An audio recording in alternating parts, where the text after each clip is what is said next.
Passarei agora a uma breve leitura de um currículo do nosso primeiro palestrante, Guilherme Ali Pronsky, que é professor da Escola Politécnica e da Faculdade de Economia, ambas da Universidade de São Paulo, onde coordena o Núcleo de Política e Gestão Tecnológica. Preside a Associação Nacional de Entidades Promotoras de Empreendimentos Inovadores no período de 2007 a 2011. Foi diretor do IPT de 2001 a 2006. Professor Guilherme discorrerá sobre o tema Regiões Metropolitanas, Habitat da Inovação. Professor, a palavra é sua pelos próximos 60 minutos.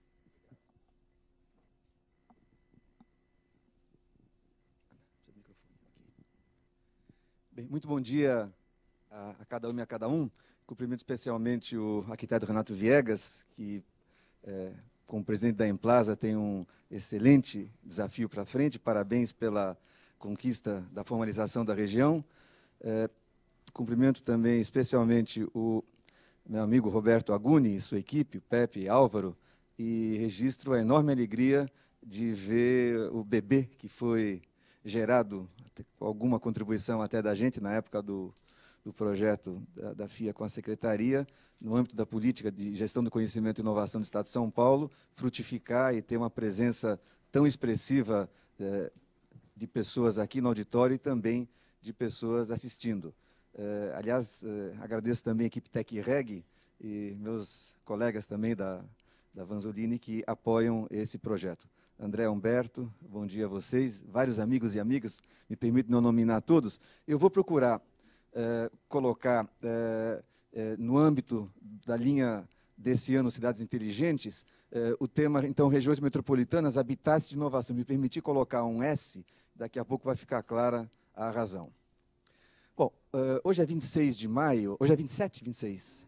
Hoje é 27, então, anteontem, na verdade, que preparei a apresentação ontem, terminei de revisá-la, né? Então, antes de ontem, 25 de maio, foi o Dia da Indústria. Esse é o logotipo que a gente encontrou. E a indústria, certamente, foi o eixo estruturante da região metropolitana de São Paulo. E não só da nossa, mas também de outras regiões metropolitanas. Nova York e Berlim não se podem compreender sem entender o papel da indústria clássica, aquela mostrada na transparência anterior. O desafio da região metropolitana de São Paulo e de outras regiões metropolitanas, certamente é como se manter atrativa e, no caso de regiões que ainda não o são tanto, nós vamos ter um caso exemplar de quem conseguiu, como se tornar atrativa. Em Florianópolis, a gente está muito contente que o Leandro pôde vir, vai nos relatar como Florianópolis montou uma estratégia de entrar no mapa das regiões. Como fazer isso no mundo em transformação, onde três grandes mudanças ocorrem de maneira separada, mas articulada? A mudança tecnológica, a velocidade da mudança, a globalização e a preocupação com sustentabilidade. Três elementos, evidentemente, são essenciais. A competitividade, ainda que o termo seja passível de ter vários entendimentos, a competitividade da região, das organizações da região, é certamente um elemento importante, o primeiro C. O segundo C, a criatividade.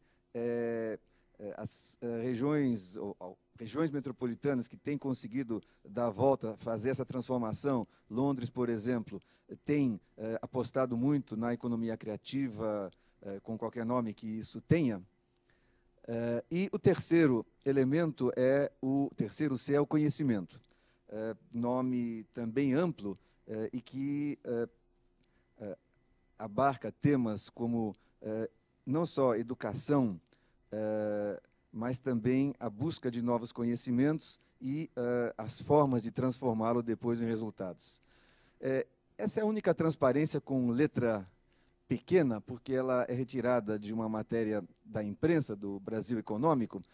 Eu queria trazer um pequeno caso inicial, a Prodigy 3D, porque a figura que nós acabamos de ver, a figura, vamos dizer, uma figura humana com cérebro, não é? É algo que faz parte do portfólio dessa empresa. Eu vou brevemente ler, não é? A Prodigy 3D, desenvolvedora de modelos tridimensionais interativos para uso educacional, está prestes a ingressar no cobiçado mercado chinês. O Mervyn Löw, presidente, um dos fundadores do negócio, disse que em setembro do ano passado, né, viajará aquele país para lançar seus produtos por lá. Hoje ele tem clientes em cerca de 20 países. A lista inclui Chile, Espanha, Itália, Suíça, Turquia, Finlândia, África do Sul e Índia. E vender produtos educacionais para a Finlândia é aproximadamente igual a vender geladeira para esquimó. Com 25 funcionários, sede em São Paulo, filial em Barcelona. O seu empreendimento faturou aproximadamente 1 milhão no ano passado, só no Brasil. Não foi revelado o resultado do PIB no exterior. E, além das vendas, há também várias distinções de mérito, e uma delas é na World Didática, né, onde eles receberam a premiação concedida ao software Biologia em 3 dimensões. Se vocês entrarem no site, vocês vão ver que espetáculo que é, no fundo, vamos dizer assim, junção daqueles 3 Cs, não é? É uma espécie, resumindo, não é? De tecnologia da qualidade de estúdios Pixar, aplicada para recursos didáticos e sem a necessidade de palavras, e, portanto, de fato, é um produto de fácil inserção no mercado internacional. Essa empresa, a gente tem que ver a criatura, mas também tem que ver o ambiente no qual essa criatura nasceu. Nessa combinação, então, de criatividade, competitividade e conhecimento, o Mervyn, como vários outros, conseguiu realizar aquilo que a gente aposta que é o empreendedorismo inovador, a combinação de inovação e empreendedorismo.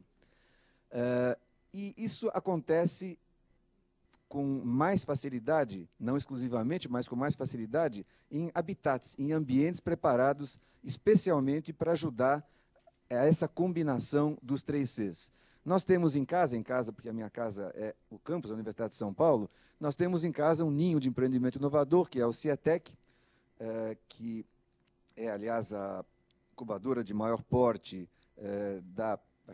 certamente da América Latina, possivelmente do Hemisfério Sul, cerca de 120 Mervyns residentes, várias dezenas de graduados também, e que é uma joint venture do IPEM, do IPT e da USP, com foco em 5 grandes áreas: biotecnologia, eletroeletrônica, medicina e saúde, tecnologia de informação e meio ambiente. Eu queria mencionar brevissimamente mais alguns casos. Um outro caso extremamente interessante de empreendimento inovador que sai desse habitat na região metropolitana de São Paulo, então, é a ADESPEC. Essa é a Shen, como a gente chama. É uma história muito interessante. A Shen, química, com muita competência pessoal, trabalhava numa empresa multinacional, fabricante de adesivos com base em solventes orgânicos, e ela começou a ter problemas de glóbulos brancos.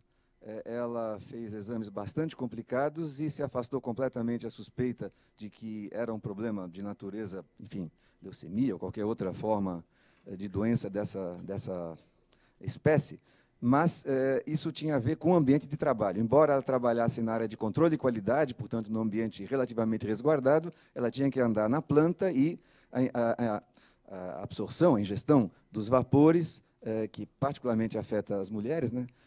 Vapores orgânicos, solventes orgânicos, no caso, a afetou e se verificou que afetava outras pessoas, e ela saiu com uma ideia. A ideia é criar, então, um produto e uma empresa, não é? Portanto, não só fazer uma pesquisa sem, vamos dizer assim, qualquer outra razão, que em si já seria um mérito, mas transformar, desenvolver um produto e transformar esse produto num negócio.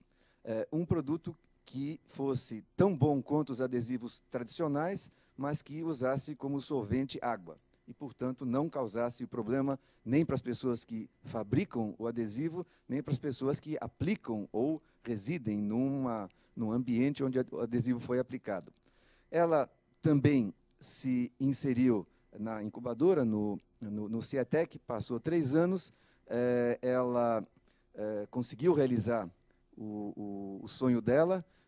Hoje ela tem uma fábrica na região metropolitana, mas já não mais no município de São Paulo, o escritório está em São Paulo, o faturamento está aí indicado, e, principalmente, ela realizou o sonho de mostrar que é possível ter soluções diferentes, soluções que atendam, então, as questões de sustentabilidade, que aproveitem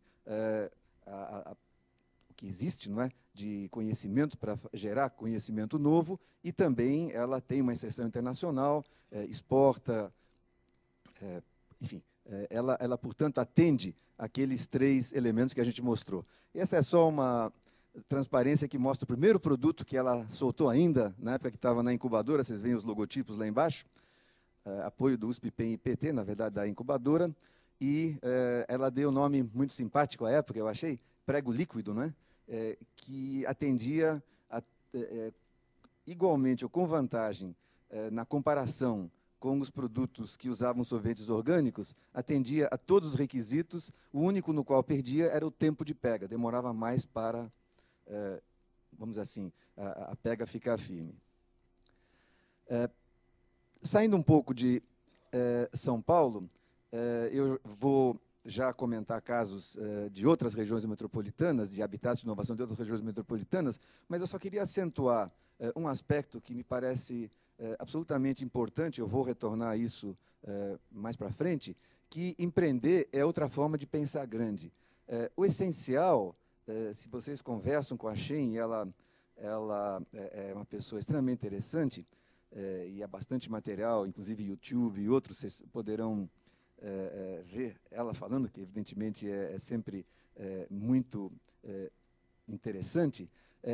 O que a realiza não é tanto o faturamento, mas é principalmente ter conseguido fazer alguma coisa que era diferente, não é, do que a prática e, portanto, alguma coisa que tivesse a ver com o meio ambiente. Quando ela começou, há cerca de 10 anos, o tema da sustentabilidade não era tão presente quanto é agora, então a ideia de mudar, de resolver um problema, de aproveitar uma oportunidade, mas principalmente de pensar grande. Então, ela não está pensando essencialmente nela, no negócio dela, mas como o negócio dela é capaz de mudar o país, ou, em última instância, mudar uma realidade.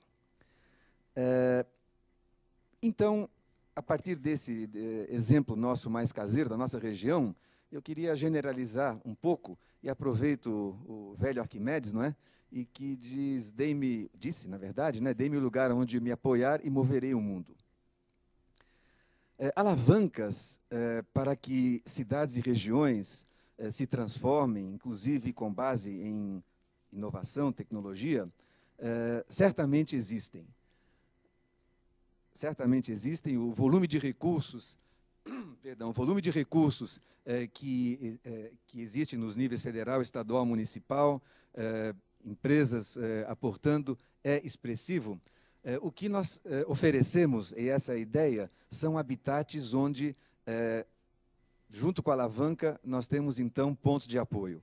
Esse é o mapa que nós temos na Amprotec, das incubadoras e parques aqui no Brasil. Então, vocês veem que praticamente o Brasil inteiro tem pelo menos um desses habitats, mais concentrado, evidentemente, na região Sudeste e Sul, e um pouco no Nordeste litoral, mas, de certa maneira, é já um movimento com significativa capilaridade. E que resultou em uma paleta extremamente interessante de empresas inovadoras, quando a FINEP emite um guia, não é, de 40 empresas brasileiras que ela, a Agência Brasileira de Inovação, considera exemplares. A lista que está aqui tem certamente a Petrobras, não é, que está aí assinalada, várias outras empresas suspeitas, usuais, não é, a WEG, a Natura, a Marco Polo, mas há um conjunto de empresas, a Despec lá em cima, da qual nós já falamos, a Bematec, Griauli, Polimar, enfim, que são empresas, Pipeway, que são empresas talvez não tão conhecidas, né?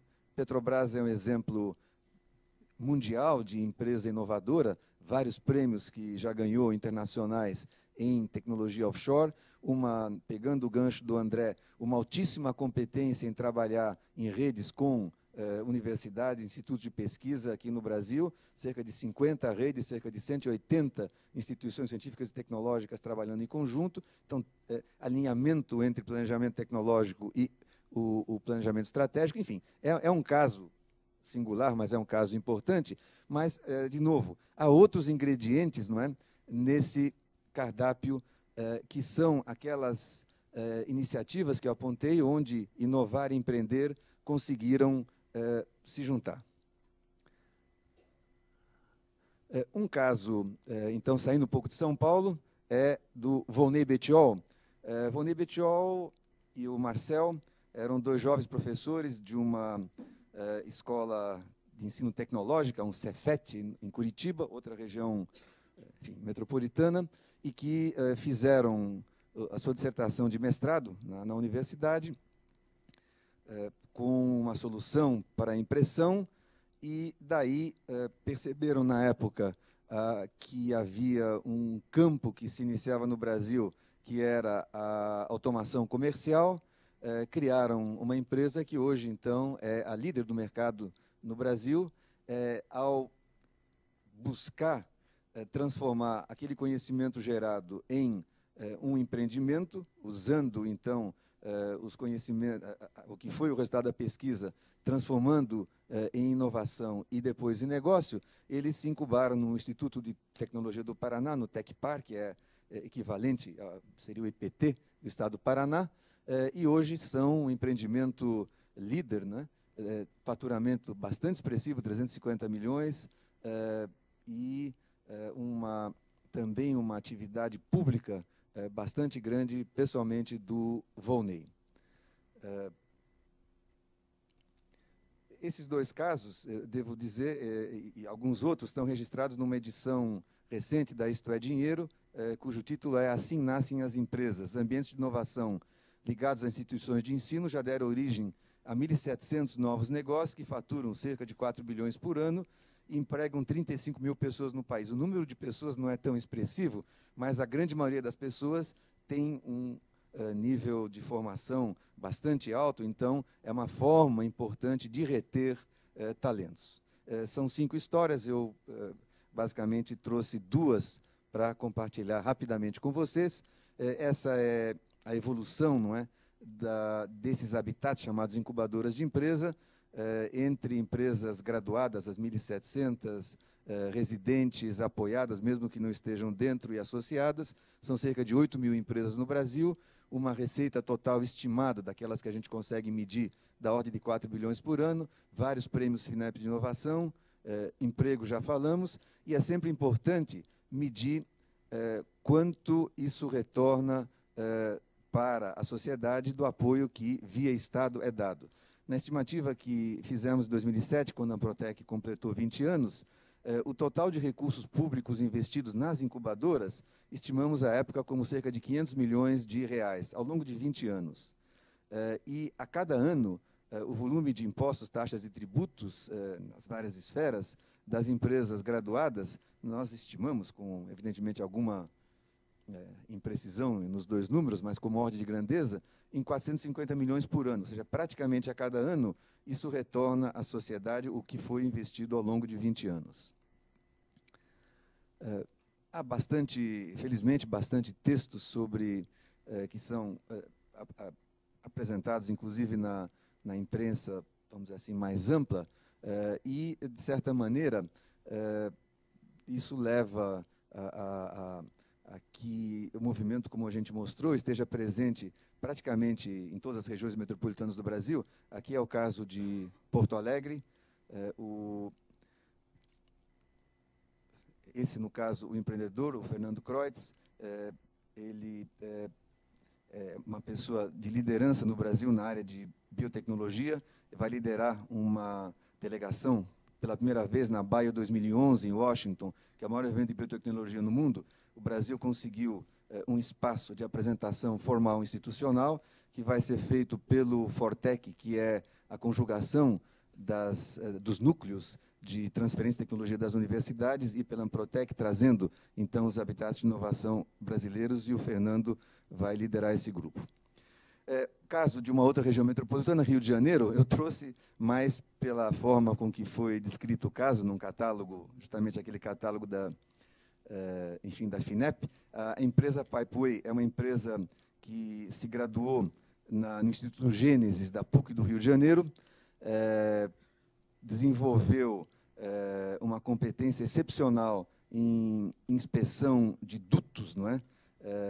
Interna, para ver se, enfim, se há corrosão, desgaste, riscos, etc., etc. É uma empresa de padrão internacional, exporta, enfim, atende àqueles 3 requisitos que nós comentamos, não é? O que eu achei simpático é a descrição que foi feita pelo redator do catálogo, não é? Que, então, colocou o nome da empresa Pipeway e a chamada, que está um pouquinho apagada lá uma parte, que entrou pelo cano e se deu bem.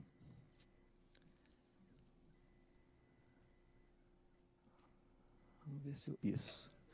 Eu queria chamar a atenção também de um caso apenas, de habitats de inovação fora das regiões metropolitanas, mas são regiões extremamente importantes para o país. Essa é uma matéria, não é, que saiu ano passado. Recém-nascido pode ter pulseira com bip em São Paulo. A Câmara de São Paulo aprovou ontem, em primeira votação, projeto de lei que torna obrigatório a utilização de uma pulseira com sensor eletrônico sonoro em todos os recém-nascidos na maternidades e hospitais da cidade, públicos ou privados. E aí uma série de explicações de como é que deve ser feito. A iniciativa foi inspirada em fato ocorrido em maio do ano passado, quando uma menina de 15 anos furtou um bebê de maternidade na Zona Leste, e o projeto, então, foi encaminhado à aprovação do prefeito. Há cerca de 5 anos, um pequeno grupo de jovens formados no Inatel, em Santa Rita do Sapucaí, desenvolveu exatamente uma solução dessa natureza, conforme foi indicado, né, uma pulseira com chip, etc., etc., que reduziria bastante o risco dos problemas que aconteceram, e Sistema de Segurança e Identificação por Radiofrequência para Maternidades, RFD, não é? E que teve o seu valor apreciado do ponto de vista científico por um prêmio extremamente valioso, que é o prêmio Siemens, não é? Werner von Siemens, dado à inovação. Entre 100 projetos foi o escolhido. Como tinha havido também, há cerca de 5 anos, uma situação parecida, 6 anos talvez agora, de roubo de bebê em maternidade, os 2 jovens, né, na empresa Nibtec, eles conseguiram uma enorme exposição nacional, jornal nacional, TV, imprensa, enfim, conseguiram uma publicidade fantástica. Apenas havia um problema, e que era o seguinte: as maternidades não compraram o produto deles, e que os levou praticamente a ter que fechar a empresa. E aí, num depoimento que um dos jovens falou, o Bruno Meck, a Nibtec estava incubada lá na incubadora em Santa Rita do Sapucaí, ele disse: nós caímos na real e percebemos que, para realizar empreendedorismo inovador, para, de fato, participar desse jogo, é importante publicidade, é importante a premiação, mas o mais importante é ter, enfim, clientes, né? E, portanto, ser, de fato, um empreendimento no ambiente de negócios saudável. E aí ele diz: felizmente, errei no lugar certo. Ou seja, é um espaço, o Habitat de Inovação é um espaço onde se permite errar e se permite recomeçar com o aprendizado do que foi feito. A empresa tem uma outra linha de produtos, vai muito bem, se graduou e, portanto, esse é um caso, como eu disse, fora do nosso espaço do tema, que é regiões metropolitanas, mas que eu julgo muito importante para trazer o papel do empreendedorismo social, que foi mencionado também.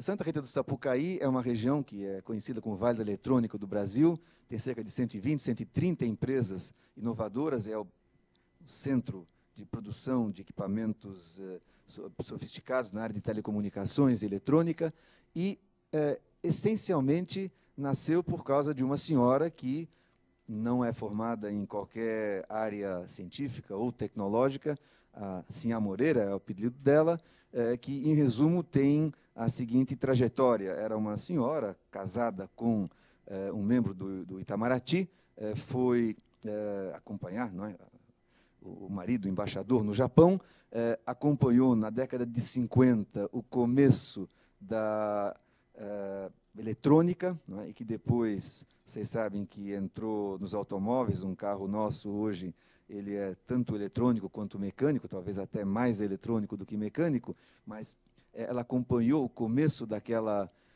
mudança que ocorreu então no Japão. Quando voltou lá para a sua região, sul de Minas, uma região bastante limitada economicamente, muito tradicional no aspecto também social, ela encasquetou de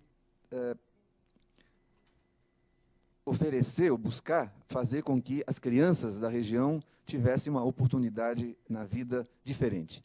Ela conversou com, ou pressionou, na verdade, é um termo mais adequado, o diretor do colégio jesuíta, se eu bem me lembro, para que, além do caminho suave, também as crianças tivessem acesso a outros caminhos. Ela ofereceu recursos para que se instalasse um primeiro laboratório, né, que é essencial para uma escola de informática, para o ensino, não é? Ensino médio na época, o chamado ensino médio, e conseguiu negociar com o adversário político dela, que era então presidente da família dela, que era presidente da República, Juscelino Kubitschek, que houvesse o reconhecimento do curso. Então, a Escola Eletrônica de Santa Rita do Sapucaí é a primeira escola de eletrônica das Américas, a terceira do mundo, e comemorou no ano retrasado 50 anos. A partir desse movimento de uma empreendedora social, com uma visão dessa natureza, acaba, claro que com outros movimentos, se criando essa região absolutamente singular e importante. Trago isso para mostrar, reforçar o papel de empreendedores, empreendedoras que têm uma visão da sociedade civil e que podem contribuir. Como vocês estão vendo, o substrato, né, do que eu estou falando é aquilo que a Associação Americana de Parques Universitários, né, chama o poder do lugar. O lugar tem um poder importante. No Brasil, esse tema entra em 1984, quando o CNPq, presidido à época pelo professor Linaldo Cavalcante, infelizmente falecido em janeiro desse ano, cria o Programa Brasileiro de Parques Tecnológicos, como fundações tecnológicas privadas, sem fim lucrativo, para que, já entendendo que deveria haver uma agilidade que nem sempre se consegue na administração direta, com a finalidade de promover a transferência de tecnologias das universidades para o setor produtivo, tema ainda presente hoje, e, como ele disse, né, no depoimento, tínhamos informações da instalação de parques tecnológicos na França e principalmente nos Estados Unidos, com o sucesso de Boston, Vale do Silício, além da Inglaterra. A ideia inicial era não ficar atrás deles. De fato, os primeiros parques, eles nasceram em torno da Universidade de Stanford, depois gerando Vale do Silício, o Triângulo, no Research Triangle Park, um parque tecnológico do Triângulo, porque há 3 universidades na Carolina do Norte que, vamos dizer assim, contribuem, não é, com pessoas e conhecimento e interações para esse parque. Sofia Antipolis, no sul da França, e o parque de Cambridge, né, na Inglaterra. Esses eram os modelos iniciais, e que, no estudo que a Amprotec fez para a BDI, Agência Brasileira de Desenvolvimento Industrial, e para o MCT, Ministério da Ciência e Tecnologia, nos levou a identificar 3 gerações de parques tecnológicos. A primeira geração essa dos pioneiros, né, em que nem havia claramente ainda o conceito, que foram extremamente bem-sucedidos. Vale do Silício é apenas um exemplo, não é? Depois houve uma segunda geração de parques tecnológicos que, em grande medida, foram parques do tipo Me Too, né? Eu também sou uma universidade boa, também tenho terreno disponível, também quero prestígio, e aí, em alguns casos, houve uma certa banalização do conceito, não é, de parque tecnológico. O Leandro e eu estávamos conversando que é uma preocupação que a gente tem no Brasil com o sucesso do tema, a gente não pode deixar banalizar, porque é muito atraente, não é? O município A tem uma instituição de geração de conhecimento, tem um conjunto de condições, tem já uma base empresarial, quer implantar vai implantar um parque tecnológico, o município vizinho diz, eu também quero, e aí começa a haver, enfim, aqui na administração a gente conhece isso, uma série de pressões difíceis de, às vezes, resistir, e a gente tem conversado, né, sobre formas de poder organizar isso. Eu vou comentar disso um pouquinho adiante. Os parques de segunda geração, principalmente nos Estados Unidos e na Europa, na média, não foram tão bem sucedidos quanto os da primeira geração, mas, nesse meio tempo, na Ásia, Pacífico, e na Ásia também Mediterrâneo, em regiões metropolitanas, por exemplo, em Taiwan, na Coreia e agora na China, agora a China bem mais recente nisso, ou em Israel. Recentemente se lançou aqui no Brasil o livro Nação Empreendedora, mostrando alguns desses casos. Se começam a criar parques tecnológicos, que a gente chama de terceira geração, porque eles não são espontâneos, vamos dizer assim, como os primeiros, que nasceram por alguma iniciativa, mas eles são planejados para serem plataformas de projetos de desenvolvimento regional. Ou seja, a essência da ideia de parque tecnológico da terceira geração é que o parque é uma... E geralmente os parques têm uma incubadora dentro também, elas têm que ser inseridas num projeto, num planejamento, o que a região quer ser, e, novamente, o caso que a gente vai ouvir depois do Leandro, eu acho que, no Brasil, é um dos casos exemplares, e que tem sido um sucesso absolutamente importante. Se vocês depois quiserem conhecer um pouco esse mundo, há um Atlas da Inovação, preparado por essa entidade, Aliança Mundial pela Inovação, da qual a Amprotec é uma das fundadoras. Tem o site aí embaixo indicado, é bem interativo, vocês podem entrar em cada um dos parques e, enfim, ter uma ideia razoável, né, do que o parque faz, com quem falar e por aí vai. Aqui no Brasil, na última medida que nós, no último censo, entre aspas, que nós preparamos já em final de 2008, temos que fazer um agora, passados 3 anos, indicava 74 iniciativas auto-identificadas, com 25 em operação no Brasil inteiro, 17 em implantação e 32 em projeto. E o relevante é que praticamente 2/3 das iniciativas tinham sido nos 3 anos anteriores ao censo. E, portanto, de fato, por um lado, a gente está contente que esses habitats estão sendo percebidos como algo importante, mas, por outro lado, preocupados também que isso, de fato, seja feito para dar certo, para ser inserido no projeto de desenvolvimento e não apenas como uma photo opportunity, não é, para gerar aí algum tipo de resultado dessa natureza. O Estado de São Paulo. O Estado de São Paulo montou exatamente para procurar ter um certo filtro, um sistema de parques tecnológicos que foi, na sua primeira versão, lançado em 2006 pelo então governador Geraldo Alckmin, em fevereiro de 2006, com estímulos e mais um sistema de credenciamento. Pelo menos a última informação que eu tenho, isso pode ter alterado um pouquinho, mas há 30 iniciativas para a implantação desses empreendimentos no Estado de São Paulo, uma delas com credenciamento definitivo, que é o Parque Tecnológico, um dos parques tecnológicos, na verdade, São José dos Campos. São José dos Campos tem 2 parques, eu vou mostrar alguma coisinha rapidamente desse parque. Desculpa, a bandeira cobriu aí o dos Campos, e 18 com credenciamento provisório, sendo que na região, alguns na região metropolitana de Campinas, não é? Vocês veem, Santos é um projeto aproveitando a vinda da Petrobras e também a atividade forte de TI em que existe em Santos, e os demais municípios estão aí colocados. São Paulo tem 2 iniciativas, Jaguaré e Zona Leste. Eu vou depois fazer mais uma brevíssima menção.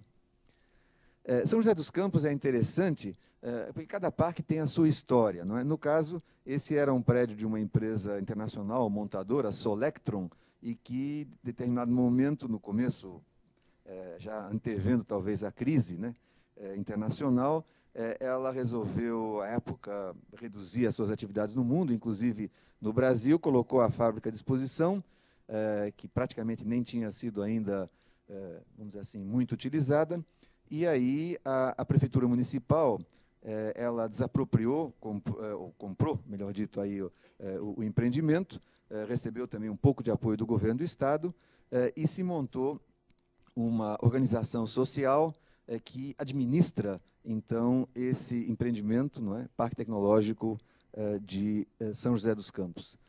Inicialmente, a âncora seria, como era de se esperar, o setor aeroespacial, um centro de desenvolvimento em tecnologias aeronáuticas puxado pela Embraer com a forte parceria do IPT, mas acabou acontecendo que turbina de avião, turbina, enfim, para usina de geração de energia, tem tecnologias parecidas, e a Vale, que criou há não muito tempo uma área de tecnologia e inovação, resolveu estabelecer nesse parque tecnológico um dos seus 3 centros de pesquisa e desenvolvimento no Brasil.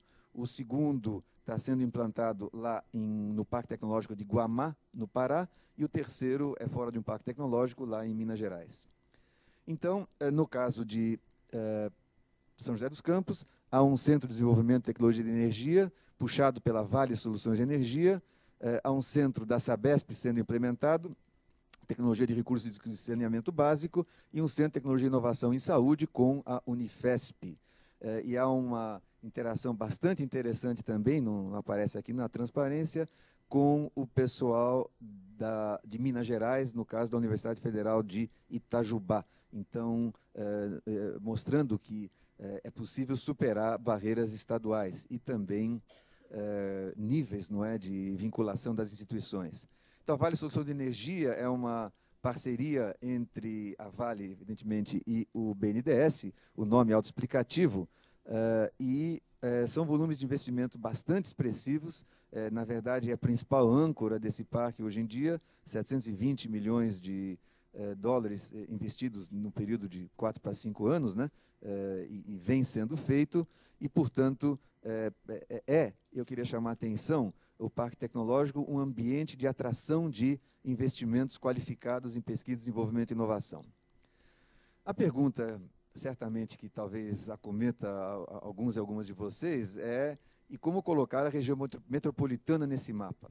Há 2 iniciativas, uma iniciativa que já vem de algum tempo e, por diversas razões, ainda, enfim, em fase de início de implementação, que é um parque tecnológico Jaguaré, ou no entorno da cidade universitária, e há uma iniciativa que vai caminhando com bastante velocidade, no caso, a iniciativa principalmente da Prefeitura Municipal, de instalar um parque tecnológico na Zona Leste, aproveitando um campus da USP da Zona Leste, e um conjunto, FATEC, um conjunto de outras instituições que lá estão, FEI e Mauá, que nas conexões de transporte podem, já estão fazendo parte disso, e outros objetivos, evidentemente, pensados como uma plataforma para desenvolvimento da Zona Leste de São Paulo.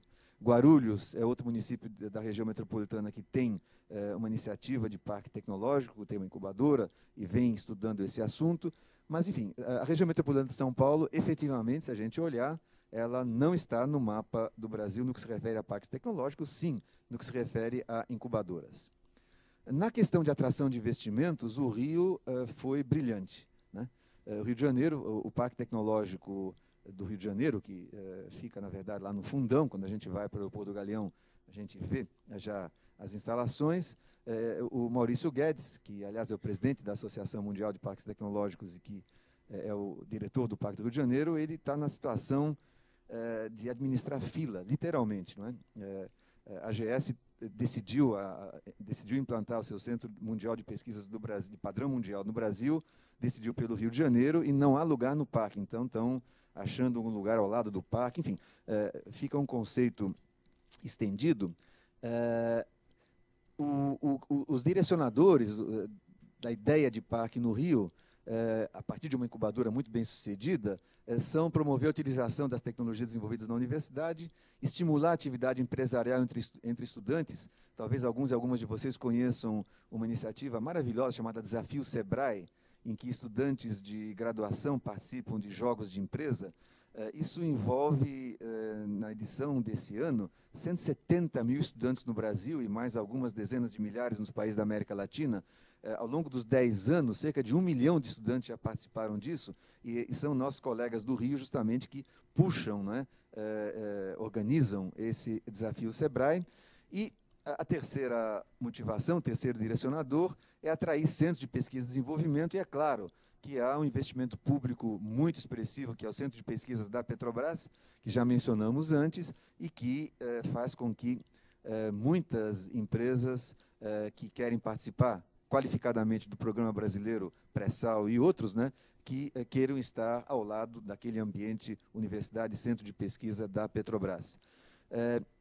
Isso até mostra um pouquinho como a imprensa tem oscilações nas suas leituras. Eu peguei 2 jornais, na verdade, 2 edições do mesmo jornal no ano passado, a Folha, não é? E no dia 26 de julho, a manchete lá no Caderno Econômico era: Multis investem pouco em inovação no país. No dia seguinte, Multis investem em tecnologia do pré-sal. 3 empresas constroem no Rio, pela primeira vez na América Latina, centros tecnológicos semelhantes aos de suas redes. Um deles, aqui é a maquete, ele está em construção, é da Schlumberger, que é uma das gigantes mundiais no campo de exploração de petróleo.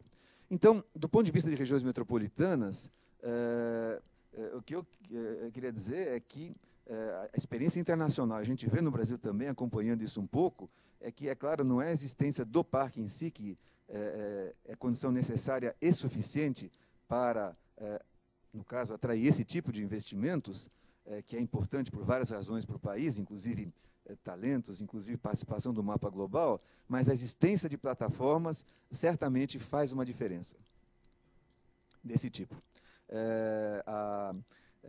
Interessante, existe uma entidade chamada Brascom, que é a entidade brasileira do setor de tecnologia de informação, e há cerca de 5 anos, não, 3 para 4 anos, eles nos procuraram, no caso nós, a Amprotec, dizendo o seguinte: nós temos recebido várias solicitações de empresas internacionais, principalmente norte-americanas, para se instalar no Brasil, instalar inclusive centros de desenvolvimento, talvez não tanto pesquisa, mais desenvolvimento. E aí eles nos fazem as perguntas, não é, clássicas, como é o ambiente jurídico, como é a questão dos impostos, como são os custos de locação de espaço, etc., etc. Mas eles começaram a fazer perguntas que a gente não sabe responder. Quais são os melhores parques tecnológicos que a gente deve considerar visitar para poder decidir onde se instalar? E aí eles inicialmente até iam pegar uma consultoria, depois descobriram que a gente existe, e então, lá para cá, somos parceiros, e no catálogo da Brascom, anual, aparece um mapa de parques tecnológicos, incubadoras, para ajudar os investidores internacionais. Rapidamente, um caso de uma outra região metropolitana, saindo aqui do nosso circuito sul-sudeste, eu já falei de São Paulo, Curitiba e Rio, e Minas Gerais, ainda que não região metropolitana, eu vou falar Nordeste. Ortega y Gasset tem uma frase que muitas pessoas citam, e eu gosto também bastante, né? Eu sou eu e a minha circunstância, né? Não dá para entender uma pessoa se a gente não entende a circunstância da pessoa. E eu queria, modestamente, dizer que o que a gente acredita com o empreendedorismo inovador é que a gente é capaz de moldar circunstâncias. E é o caso do fato deflagrado por esse ônibus. Num processo que começou com incentivos fiscais, Sudene e outros, né, de desconcentração, Sudã, de desconcentração da atividade econômica na região sul-sudeste, Um pouco mais adiante, houve também uma iniciativa de desconcentrar a atividade acadêmica. Então, houve estímulos para que, em universidades localizadas, por exemplo, no Nordeste, houvesse centros de excelência de padrão internacional, padrão, enfim, o melhor possível. Na Universidade Federal do Recife, 2 desses centros acabaram se consolidando. Um na área de física, onde o propulsor foi o professor Sérgio Rezende, que até o final do ano passado foi nosso ministro da Ciência e Tecnologia, e outro foi na área de ciências da computação. Um bando de jovens foi fazer doutoramento lá fora, inclusive o Silvio Meira, que vocês veem de vez em quando escrevendo lá em jornal, é uma pessoa bastante pronunciada, voltou e começou a buscar recrutar meninos e meninas de olho brilhante, trabalhou com esse pessoal, formava esse pessoal, ciência da computação, gente realmente diferenciada no sentido bom do termo, né? Começaram a se dar conta de que, passados alguns meses, vários desses moços e moças formados já não estavam mais morando no Recife. E foram notando isso até que houve a situação do ônibus. Evidentemente, esses moços e moças passaram a ser recrutados para trabalhar em empresas em São Paulo, no Rio, Belo Horizonte, Miami, em qualquer lugar do mundo, não é? Mas aí, numa determinada turma, uma empresa aqui do Sul-Sudeste resolveu, então, fazer, vamos dizer assim, algo eficiente e, em vez de pagar passagens para cada um separadamente, alugou um ônibus para trazer um pedaço da turma para trabalhar aqui. Quando o grupo dos professores e professoras da universidade, da área de ciência e computação, souberam disso, eles ficaram na linguagem, vamos dizer assim, aperreados, né? Porque ou seja, eles estavam fazendo aquele esforço, era para gerar no Nordeste uma linha de desenvolvimento alavancada pelo conhecimento. E, no entanto, eles estavam enxugando gelo, quer dizer, formava a gente, saía a gente, formava a gente, saía a gente. Aí eles foram verificar, mas o que acontece? Por que o pessoal vai embora? Aí eles perceberam uma coisa muito interessante, que eles iam embora não por falta de oportunidades de trabalho ou salário em Recife. Tinha, inclusive na área de TI. Recife era uma base bastante forte, relativamente, em tecnologia da informação. Talvez as pessoas com RG mais baixo lembrem, o primeiro CPD de banco foi num banco chamado Banorte, com sede em Recife, justamente, né, que já foi comprado e recomprado, etc. Mas, então, havia, sim, vamos dizer assim, um mercado de trabalho para recém-formados bons. Mas por que aquele pessoal saía? Foram conversar e saíam porque não viam desafio compatível com a formação deles. Saíam porque não viam desafio. Não é por salário, é por falta de desafio. A solução foi criar um desafio, então, para eles, segurar os jovens e as jovens. Aí se estabeleceu, então, inicialmente uma incubadora, César, né, Centro de Sistemas Avançados do Recife, Empreendedorismo e Sistemas Avançados do Recife, que gerou um parque tecnológico Porto Digital, e aí houve um conjunto de elementos que são uma privatização de uma empresa de serviços públicos, onde o governador de então, Jarbas Vasconcelos, dedicou um pedaço do recurso para essa iniciativa. Houve uma contrapartida que foi solicitada e que, ao invés de instalar a incubadora e depois o parque no campus da universidade, se fizesse isso na Ilha Antiga do Recife, absolutamente degradada em termos urbanos, ambientais, sociais e de segurança. Ou seja, se deveria não apenas ter o desafio de criar um espaço de negócios para esse tipo de jovens, mas, a busca de desafio, mas se deveria, ao mesmo tempo, procurar regenerar, requalificar uma área urbana deteriorada. Então, como o pessoal lá coloca, né, o prédio do César era usado como armazém de açúcar, assim era e assim é. Então, no caso do Porto Digital, e cada parque tem a sua história, os direcionadores eram mitigar a evasão de talentos, como eles falavam, né, Recife era a periferia da periferia, Brasil é a periferia mundial em termos de, vamos dizer assim, negócios inovadores, e Recife, no Brasil, também era a periferia. Como é que a gente mitiga os talentos, gerar novos modelos de negócio de tecnologia da informação, fortalecer arranjos produtivos de segmentos maduros. Então, eles inventaram um conceito muito interessante, chamado desembarcando o porto, ou seja, de que maneira a tecnologia da informação das empresas geradas nesse ambiente pode ajudar, por exemplo, o segmento de gesso de Caruaru, etc., etc., e reviver uma área histórica deteriorada. Em 10 anos, esse Porto Digital, que tem cerca de 6.500 pessoas trabalhando, representa 3,5% do PIB do Estado, certamente vai cair com, enfim, SWAP e outras iniciativas mega, né? Mas, de qualquer maneira, adquire rapidamente uma presença econômica e, quando a revista Business Week fez uma reportagem especial sobre o que os americanos chamam de parque de pesquisa, que é a mesma coisa que parque tecnológico, então, mostrando com essa manchete meio bombástica, não é? A importância no mundo desse tipo de plataformas, então, o que eles resolveram colocar na capa foi justamente a foto da Ilha Antiga do Recife, onde está o Porto Digital. Também vocês podem ler a matéria lá. Um caso que normalmente eu contaria é o da Ilha do Silício, Florianópolis, mas o Leandro vai falar disso com propriedade, então eu vou passar. Apenas para concluir, o desafio que a gente vê para essas plataformas é essencialmente o desafio da integração de esforços.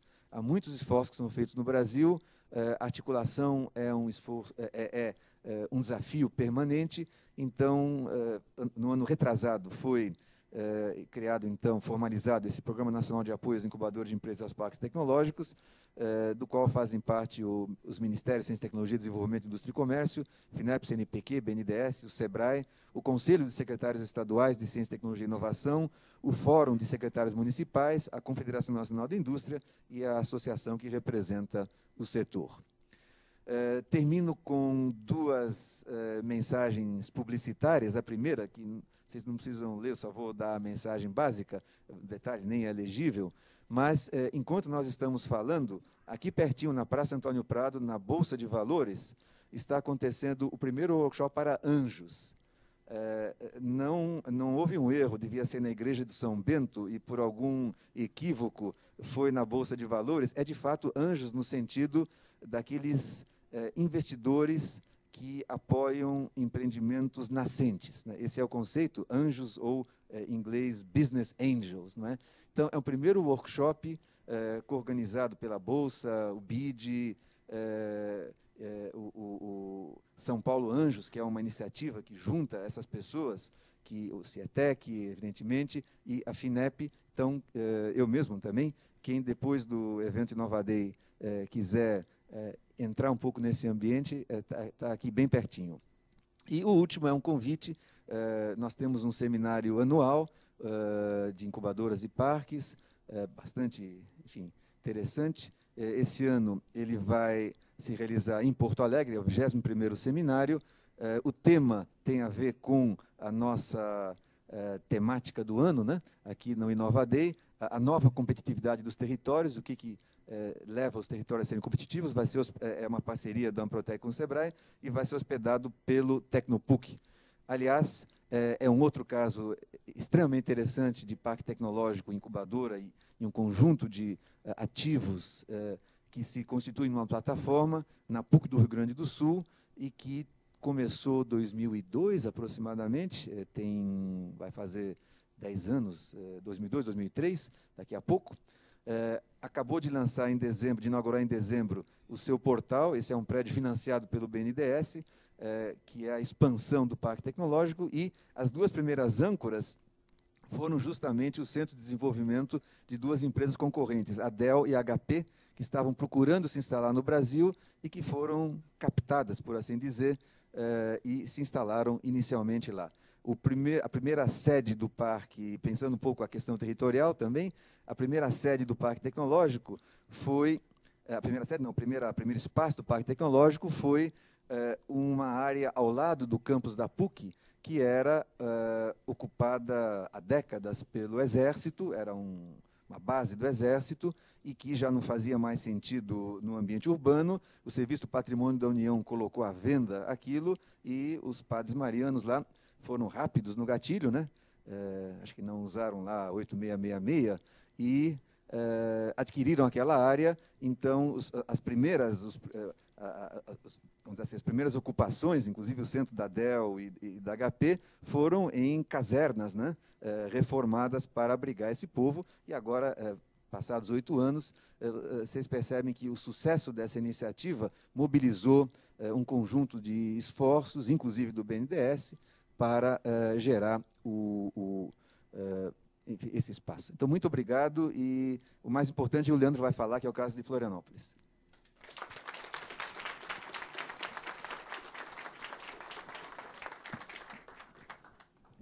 Parabéns, professor, e muito obrigada. Nós pedimos, por gentileza, que o senhor fique à mesa, por favor, que nós vamos abrir para perguntas ao senhor, tá bom?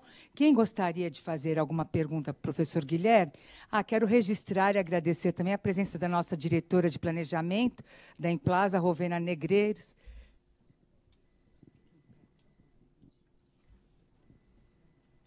Tá. Bom dia a todos. Meu nome é Rovena.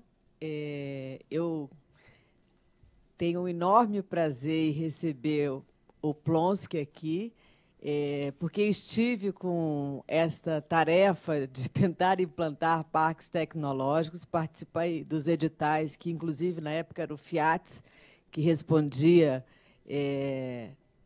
por esse tema no Science Park, né, na fase da 3ª geração de parques no Brasil, naquele edital da FINEP.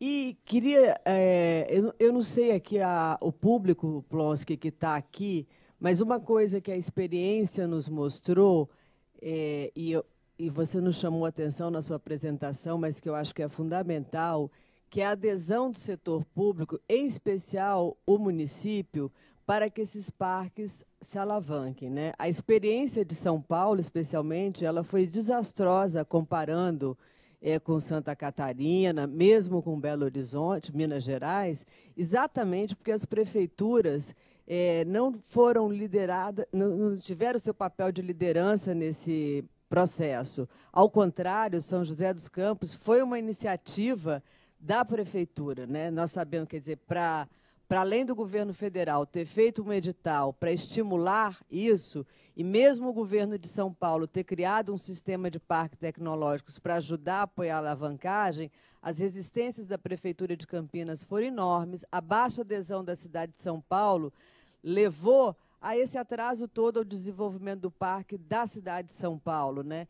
E, sem demérito para a iniciativa que a Prefeitura está tendo na Zona Leste, ela abandona um projeto que já estava em curso, né? Abandona no seguinte sentido, não dá força imediata para aquilo. Quando eu estive na prefeitura, a gente tentou resgatar, fazer um convênio com a prefeitura, com o CIETEC, né? E o núcleo da qual você dirigia, e a gente via que na prefeitura, por mais que tivesse pessoas que quisessem apoiar essa iniciativa, a decisão política não era convincente para que isso andasse. Então, eu acho que, a despeito também de qualquer número que a gente olhe em São Paulo, a discrepância da densidade de inovação, de mão de obra, em relação a qualquer outro desses parques, é enorme, né? Então, tem uma densidade aqui que não se sabe aproveitar em termos de políticas públicas pelos governos municipais e estadual, de forma a fazer uma concertação pesada para que, de fato, este papel da competitividade da região metropolitana de São Paulo se estabeleça a partir de uma iniciativa dessa natureza, que assegure e a visibilidade da criatividade, da qual você falou, e da densidade do conhecimento que tem aqui. Então, são sempre iniciativas importantes, mas as iniciativas, elas dependem para sair, além dessas densidades mais ligadas à academia, à capacidade do empreendedorismo, da transferência da tecnologia, da inovação, e todos os instrumentos que se tem hoje, que você falou de dinheiro, os fundos setoriais estão aí, a lei de inovação, onde os professores universitários podem ir para dentro das empresas e desenvolver pesquisa lá. Quer dizer, isso é tudo muito pouco usado no país, né? Quer dizer, isso é que eu fico agoniada de ver a possibilidade da gente, de fato, induzir competitividade em territórios que estão ali emergindo essa demanda e, na realidade, nada acontecer por falta, eu acho que, eu não sei se é de desconhecimento ou se é de centralidade na agenda política. Então, eu queria que você falasse um pouco da sua experiência em ter estado na direção da Amprotec, em frequentar internacionalmente. Você coloca ali o Parque Sofia Antipolis, uma decisão política, um parque aberto, São Paulo, que tem, junto com a ABC, universidades importantes, né, junto com a USP, podia ter um parque aberto, um parque não restrito como uma operação imobiliária, como são os chineses, né? E nada acontece aqui. Então, realmente, eu queria que você discutisse um pouco o lado nosso de setor público. Você também esteve no setor público, né? É do setor público, afinal, você é de uma universidade pública, para nos ajudar a empurrar essa possibilidade de avançar no desenvolvimento nas regiões metropolitanas de São Paulo. Quer dizer, nós temos 3 regiões metropolitanas. Não conseguimos fazer os parques de São Paulo, que já estão aí há bastante tempo. Você é o pioneiro no parque da USP, né, do Jaraguá, e sabe de todas as dificuldades que você passou. O de Campinas, que eu estive lá nessa operação FINEP, e aí se cria um novo, que é ligado ao petróleo, à Baixada Santista, e, na realidade, o que andou foi o de São José dos Campos, onde nem o governo, no início, o governo do Estado, e nem o governo federal, tinham ele nas suas listas, né, de agenda de parque tecnológico, mas a prefeitura, olhando ali aquela sua realidade, obrigou o governo do Estado a aceitá-los como membro dos primeiros 7 parques tecnológicos. Hoje, né, você traz os números aí de credenciados. E, na realidade, quer dizer, a iniciativa da prefeitura fortaleceu e eles se impuseram no processo.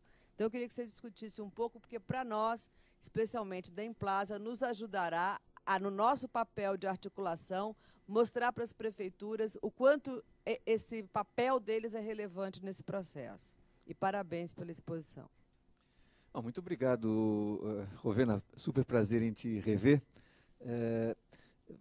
Primeiro, só posso dizer que você fez uma descrição concisa e precisa exatamente do que aconteceu. E um pouco das condições que existem.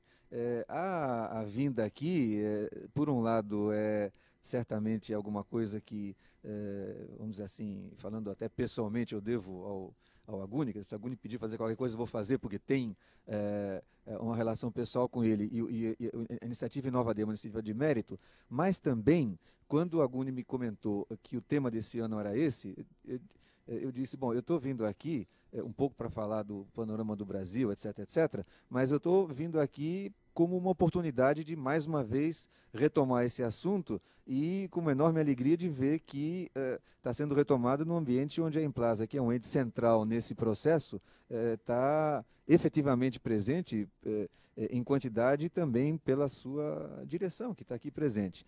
Então, é um desafio que não é só desse caso, é um desafio de articulação. É um desafio de articulação. Eu diria que é um desafio de articulação e alguém que se encanta pela ideia. Eu trouxe propositalmente, você captou subliminarmente, não é, a Sinhazinha Moreira, para mostrar que alguém que se apaixona pela ideia, quer dizer, tem um lado do empreendedorismo, ou seja, se por um lado nós estamos criando ambientes para favorecer o empreendedorismo inovador nos negócios, também criar um parque tecnológico, criar uma incubadora, etc., é o empreendedorismo inovador. Portanto, precisamos de não há empreendedorismo sem empreendedor ou empreendedora. Então, nós precisamos de um empreendedor ou empreendedora que assuma, não é? E que puxe isso para frente e que vai ajudar a articular. Eu, evidentemente, não me atreveria, nem teria condição nesse momento, de dizer, de nominar pessoas. Eu vislumbro a cada momento, a gente é otimista, isso vai para frente. Por que eu sou otimista? O CIETEC, que se transformou na maior incubadora da América Latina, muito bem sucedida, não só em números, mas também em qualidade de resultados, todas as avaliações, recurso colocado, impostos pagos, etc., etc., etc., ela começou efetivamente em 1998, praticamente 14 anos ou 13 anos depois de outras iniciativas do Brasil. E na época, eu lembro que, como hoje, a gente vai apresentar a situação de parques e como presidente da Amprotec estou contente, como paulista e paulistano não estou, não é? Evidentemente. Na época era a mesma coisa com o assunto de incubadoras. A gente estava contente com o movimento do Brasil, mas o município de São Paulo estava fora. E as pessoas diziam, mas como é possível? Como é possível? Pelo jeito, temos alguma característica de que a gente demora para começar, agora quando começa vai rapidamente em frente. Então, eu sou otimista nesse sentido. A gente, por várias razões, você mencionou as principais, acabamos não conseguindo fazer aquilo que seria quase que, usando a metáfora do petróleo, né, quase que pegar o petróleo da superfície, né? Tem gente que tem que cavocar muitos mil metros para achar petróleo e traz aqui que está na superfície, que é quase que só pegar o balde e tirar. A gente não conseguiu fazer. Eu espero que a gente consiga e, honestamente, eu tenho expectativa de que, enfim, nesses próximos tempos, né, e com a revitalização da Emplasa, com a legislação que foi aprovada, então, esses dias, né, dando mais força ao conceito de região metropolitana, a gente consiga estabelecer um esforço metropolitano, um parque, seja na Zona Leste, na Zona Oeste, não é apenas do município, é da região. Propositalmente, também comentei que, no caso da Zona Leste, está envolvida a FEI e Mauá, que são fora de São Paulo, então, parte intensa. Vamos em frente. Obrigado. Professor Ari, complementando a pergunta da Rovena, né, se por um lado a gente precisa do apoio do governo municipal, estadual, federal, a gente precisa também da adesão das empresas, né, para a construção do parque. Se por um lado a gente tem adesão de empresas, Petrobras, HP, Dell, enfim, a situação do parque no Rio é atípica, né? Essa fila de empresas interessadas no parque não é a praxe. Quer dizer, dentro do universo de empresas que a gente tem presentes na economia, o índice de empresas interessadas na construção de plataformas, ambientes de inovação ainda é baixo, né? Como é que você tem percebido o interesse das empresas nesse tipo de iniciativa? Olha, há dois tipos de envolvimento. Um é como habitantes desses ecossistemas de inovação, não é? Seja empresas multinacionais ou nacionais, mas a segunda que eu queria daqui a pouquinho focalizar é como empreendedores desse negócio chamado Parque Tecnológico com incubadora dentro, que essencialmente é um negócio. O Leandro vai depois mostrar isso com mais detalhes. Como habitantes, não é, desses espaços, eu percebo que, pelo contrário, há uma tendência muito favorável. A gente vê isso em Porto Alegre, a gente vê isso em Florianópolis, a gente vê isso em Curitiba, a gente vê isso no Rio. É claro que no Rio é uma situação, quer dizer, com 2 bilhões de dólares de investimento público, chamado SEMPES, né? Isso é naturalmente, não é, um atrator forte, mas há outros investimentos em outros lugares importantes também. Eu vejo isso enfim, no Recife, eu vejo, portanto, a tendência é positiva. A tendência é positiva e eu vejo nas universidades que existe um espaço crescente para o tema do empreendedorismo e da inovação. Vamos dizer assim, uma ilustração, não é nem um exemplo, é que a Andifes, não é, que é a Associação dos Docentes das Instituições Federais de Ensino, não é, que é um bastião, vamos dizer assim, da visão ortodoxa de universidade, acabou de criar um comitê de empreendedorismo, né, dirigido lá pelo Renato Aquino. Renato Aquino é reitor da Universidade Federal de Itajubá, né, nosso colega da diretoria da Amprotec, e que começou a sua vida, hoje ele é magnífico reitor, começou na sua vida gerenciando uma incubadora, né? Então, e é uma universidade que em si é um exemplo de empreendedorismo. Então, eu penso, eu sou otimista, né? Acho que tem que ser otimista para que as coisas aconteçam. E quando a Shein resolveu desafiar o mercado brasileiro de adesivos, não é, para mudar a regra do jogo, é porque ela tinha um sonho e batalhou o sonho. Então, do que eu percebo objetivamente, claro que não há a mesma fila em outros parques tecnológicos, mas eu vejo, e vamos ouvir daqui a pouco o Leandro para ter um outro caso, eu vejo que esse não é o principal desafio. Quais são 2 ou 3 dos principais desafios? Um desafio crítico é aquilo que o nome não é muito adequado, mas aquilo que se convencionou chamar de marco legal. Existem desafios muito grandes nisso, em questões que têm a ver, às vezes, com territorialidade. Eu dou um exemplo concreto. Ao longo desse período, a Rovena acompanhou, ao longo desse período em que a gente procurava, a partir do CIETEC, criar o núcleo do Parque Tecnológico de São Paulo, ou seja, tá bom, então vamos por passos, né? Tem a incubadora que deu muito certo, vamos agora criar o núcleo do parque. Um dos empreendimentos que se atraiu por uma coincidência, e essas coisas têm que aproveitar as coincidências, porque a Desirê, que é uma colega minha, tinha um aluno que era do Centro de Pesquisa e Desenvolvimento da Dow Química aqui no Brasil, era quando então aproveitar uma oportunidade que a Dow Química, por razões dela, iria desativar um centro de pesquisa e desenvolvimento em Bahia Blanca, na Argentina, e tinha interesse de mudar, vamos dizer assim, isso aqui para São Paulo. Então, tinha tudo a ver, tudo foi, digamos, caminhando adequadamente, paixão de todos os lados, alunos, já 1000 planos, vamos dizer assim, tudo feito, mas houve no final um embate impossível de resolver entre a área jurídica da Alquímica e, enfim, as procuradorias relevantes, né, porque era no terreno do IPEM, que tinha uma procuradoria federal, com relação ao número de anos que pode ficar, não é, de acordo com a interpretação que aquele procurador, que cada entidade tem o seu procurador, que tem a sua visão, não é? Que pode ficar, e para fins das regras da Alquímica, aquilo dava uma insegurança jurídica, que é outro termo que se colocou, não é? E se trocar, então, qual é a segurança de... Enfim, então eles colocaram o centro deles na Marginal, na Le Petit, e acabou, né? Então, digo, tem coisas desse tipo, tem coisas muito curiosas, por exemplo, nos parques que estão em área federal, o BNDES não pode financiar. Por quê? Porque o governo federal não pode financiar o governo federal. Então, tem um monte de problemas desse tipo, né? Então, esse é um... Eu estou dando 2, mas tem 30 desse tipo, né? Então, no PNI, não é? No PNI, nesse programa nacional, um dos itens da agenda provavelmente vai ser criar algum tipo de marco legal novo, né? Que melhore isso. Então, há problemas desse tipo. Uma outra questão é a questão de articulação de recursos, não é?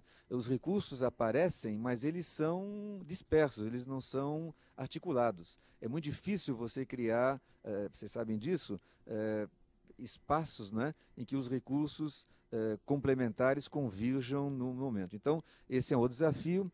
A gente tem uma conversa prevista com o BNDES que entendeu claramente a ideia de parques tecnológicos, incubadores como plataformas para desenvolvimento, e o BNDES está montando uma reunião com as várias áreas, área de desenvolvimento regional, área de inovação, área disso, área daquilo, etc., para que eles também internamente se integrem, e a palavra operativa é uma cesta de apoios. Quer dizer, não é necessariamente criar um programa BNDES de apoio a parques tecnológicos, mas eles apoiam instituições educacionais, apoiam desenvolvimento regional, apoiam. Como é que a gente consegue polarizar? Então, esse é um pouco o nosso esforço. Como é que se consegue capturar da quantidade grande de recursos que existe, um pedaço, né, focalizando e articulando.